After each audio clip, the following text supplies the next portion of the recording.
اعوذ باللہ من الشیطان الرجیم بسم اللہ الرحمن الرحیم وَاتْلُ اور آپ سنا دیں اور آپ سنائیں بیان کریں علیہم اوپر ان کے علیہ اوپر ہم ان کے یعنی ان کے سامنے آپ بیان کریں آپ انہیں سنائیں نبأ خبر الذی اس شخص کی آتینا ہو آتینا ہم نے دی ہو اسے آیاتینا آیاتی نشانیاں نہ ہماری آتینا ہو آیاتینا ہم نے اسے اپنی نشانیاں عطا کی وَاتْلُ عَلَيْهِمْ نَبَأَ الَّذِي آتَيْنَاهُ آیاتینا اور آپ انہیں اس شخص کا قصہ سنائیں جسے ہم نے اپنی نشانیاں دی فَانْسَلَخَ پھر وہ نکل گیا فَانْسَلَخَ پھر وہ نکل گیا منہا ان سے یعنی ان آیات کی نصیحت سے علم سے وہ نکل گیا فَأَتْبَعَهُ فَأَتْبَعَ تو پیچھے لگ گیا ہو اس کے الشیطان شیطان فَأَتْبَعَهُ الشیطان تو شیطان اس کے پیچھے لگ گیا فَكَانَ تو وہ ہو گیا من الغاوین گمراہوں میں سے منل سے الغاوین گمراہ فَكَانَ من الغاوین تو وہ گمراہوں میں سے ہو گیا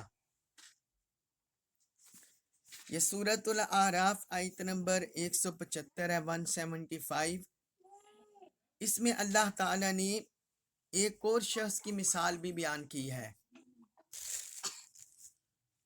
پیچھے ہم بنی اسرائیل کے احوال تفصیل سے پڑھے ہیں کہ انہوں نے اللہ تعالیٰ نے انہیں تورات عطا کی اپنے احکام اتارے اور پھر ان پر کوہ طور کو بھی معلق کر دیا لیکن اس کے باوجود وہ ہٹ درم رہے اور رب کی آیات سے کنارہ کش رہے اب یہاں اس آیت مبارکہ میں اللہ تعالیٰ نے ایک اور شخص کی بھی مثال بیان کی ہے کہ جو دنیا کے حرص میں لالچ میں طمع میں آ کر اللہ کی آیات کو بھول گیا فرمایا وَاتْلُ عَلَيْهِمْ نَبَأَ الَّذِي وَاتْلُ عَلَيْهِمْ نَبَأَ آپ انہیں خبر سنائیں آپ انہیں سنائیں نَبَأَ الَّذِي آتَيْنَاهُ آیاتنا اس شخص کی خبر سنائیں جسے ہم نے اپنی نشانیاں دی تھی یہ کون شخص تھا اس بارے میں قرآن اور حدیث میں وضاحت سے نہیں آیا کہ اس شخص کا نام کیا تھا اور وہ کون تھا لیکن مفسرین نے اس کے نام کے بارے میں اور اس کے احوال کے بارے میں مختلف اقوال ذکر کیے ہیں حضرت عبداللہ بن مسعود رضی اللہ عنہ سے مروی ہے وہ کہتے ہیں کہ وہ بنی اسرائیل کا ایک شخص تھا اس کا نام تھا بلعم بن ابر بلعم بن ابر اور حضرت عبداللہ بن عباس رضی اللہ عنہما کے نزدیک اس کا نام بلعم بن بائر یا بلعم بن باورا تھا بلعم بن بائر یا بلعم بن باورا تھا تو بہرحال یہ حضرت عبداللہ بن مسعود اور حضرت عبداللہ بن عباس رضی اللہ عنہم ان کی روایت سے پتہ چلا کہ وہ ایک بلعم نامی شخص تھا تو اسے اللہ تعالی نے آیات کے علم سے نوازا تھا اپنی آیات کا علم عطا کیا تھا وہ ہم ساری روایت پڑھتے ہیں تو آگے فرمایا فن صالحہ منہا فن صالحہ پس وہ نکل گیا منہا ان سے تو وہ ان آیات کے علم سے ان آیات کی نصیحت سے ان آیات کی تذکیر سے احکام سے وہ نکل گیا خارج ہو گیا آیات اسے دی گئی تھی لیکن باوجود وہ ان سے حارج ہو گیا، اطاعت سے نکل گیا۔ اس کا سبب کیا بنا وہ اگلی آیت میں آ رہا ہے، وہ ہم آگے پڑھیں گے۔ پھر آگے فرمایا فَأَتْبَعَهُ الشَّيْطَانُ، تو جب وہ اللہ کی آیات سے نکل گیا، ان کی تاثیرات سے، احکام سے، علم سے اور نصیحت سے نکل گیا، فَأَتْبَعَهُ الشَّيْطَانُ، تو شیطان اس کے پیچھے لگ گیا۔ کیونکہ جس کے پاس علم الہی ہوتا ہے، اللہ کی آیات کا علم ہوتا ہے، اس کے کلام کا علم ہوتا ہے، سوجھ بوجھ اور فہم ہوتا ہے، تو شیطان اتنی جلدی اس پر حاوی نہیں ہو سکتا۔ شیطان اپنی طرف سے پوری کوشش کرتا ہے کہ میں اسے کسی طرح بھٹکا دوں، گمراہ کر دوں، مگر کلام الہی کا نور، کلام الہی کی ہدایت، کلام الہی کا علم، ان کی وجہ سے وہ شیطان کے حملوں سے بچ جاتے ہیں۔ تو جب وہ بلعم نامی شخص اللہ کی آیات کے علم اور نصیحت سے نکل گیا، تو پھر شیطان اس کے پیچھے لگ گیا، شیطان اس پر حملے کرنے لگا، اسے گمراہ کرنے لگا۔ بلاخر کیا ہوا؟